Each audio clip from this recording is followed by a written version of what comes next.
space show in the sky. He discovered that NASA and a few intelligence agencies developed the technology to project 3D holographic images into the sky. I say into because the system uses a combination of satellites and ground-based systems to manipulate the ionosphere. You don't need a screen. Images can be projected onto the particles in the atmosphere. The projections will appear so lifelike that people will believe they are witnessing a miracle. The dominant god of each region will appear in the sky.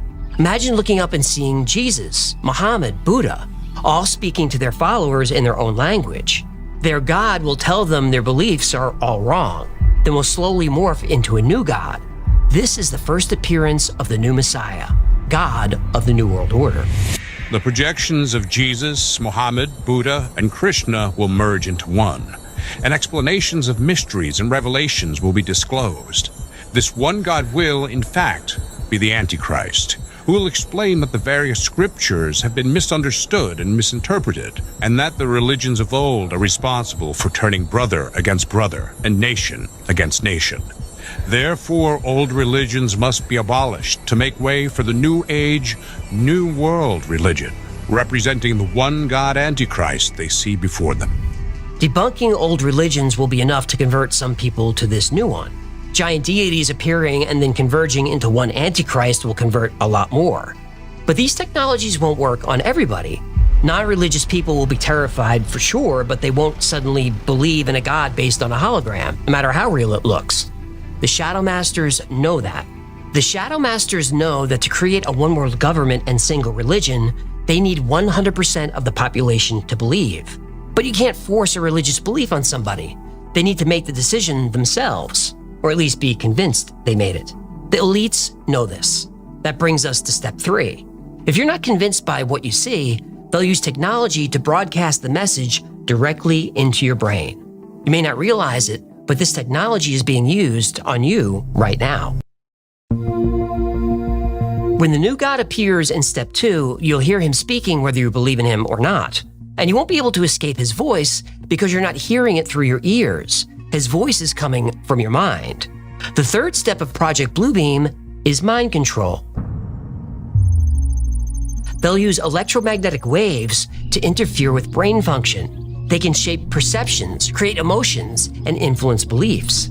The third step in the Bluebeam project uses electronically augmented two-way communication, where ELF, VLF, and LF waves will reach each person from within his or her own mind, convincing each of them that their own God is speaking to them from the very depths of their own soul. Such rays from satellites are fed from the memories of computers that have stored massive data about every human on Earth and their languages. The rays will then interlace with their natural thinking to form what we call diffuse artificial thought.